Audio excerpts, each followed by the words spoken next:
అయినా కానీ మమ్మల్ని ఎస్సీలమని చిన్న చూపు చూసి మమ్మల్ని ఇబ్బంది పెట్టుకుంటే చాలా బాధాకరం. అయితే మేము కార్పొరేటర్ 6వ డివిజన్ కార్పొరేటర్ పల్లపు రవి మంచోడని నమ్మినామన్నా. నమ్మి ఆయన్నే ప్లాట్ ఇస్తా అని చెప్పి మాకు ఫోన్ మా వాళ్ళకి ఫోన్ చేస్తే సరే అని చెప్పి తీసుకోవడానికి మేము అంగీకరించాం. కానీ ఆయన దొంగ ప్లాట్లు అమ్ముతాడని, ఇట్లా వేరేటోళ్ళ ప్లాట్ మాకు అమ్ముతాడని మాకు తెలియదు. అసలు మంచి ప్లాట్ అనుకునే మేము తీసుకున్నాం. కానీ అది కాగితాలు డబ్బులన్నీ ముట్టిన తర్వాత, కాగితాలు ఇచ్చి మేము ఇల్లు కట్టుకున్న తర్వాత వేరేటోళ్ళు దాని మీదకి వచ్చారు. అప్పుడు అది వేరేటోళ్ళ ప్లాట్ మాకు అమ్మడని తెలిసింది.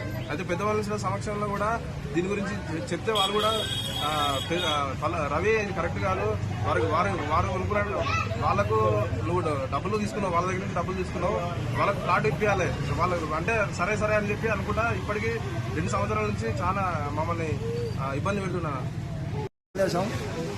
మేము దేడపడిగే జంగాలం, మేము ఎస్సీలం.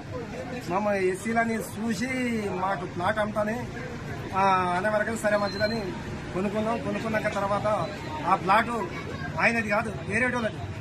వేరే పైసలు కూడా ముట్టినాక తర్వాత వేరేటోళ్ళ ప్లాట్ నాకు అమ్ముతాను. నాకు అయినాక తర్వాత అది ప్లాట్ అయినది కాదు, వేరేటోళ్ళ ప్లాట్ నాకు అమ్మినాక పైసలు మొత్తం ముట్టినాక తర్వాత వేరే. అయితే మాకు వేరే ఇల్లు కట్టుకున్నాక తర్వాత వేరేటోళ్ళు వచ్చిన వేరేటోళ్ళు అప్పుడు కూడా రాలేదు. కూలగొట్టినాక రెవెన్యూలు కూలగొట్టి ఇంతే కావాలని మళ్ళా కట్టుకున్నాక వేరేటోళ్ళు ప్లాట్ మాది, మీరు ఎవరికి కట్టాలో కదా అనే వరకు మీరెందుకైతే మాది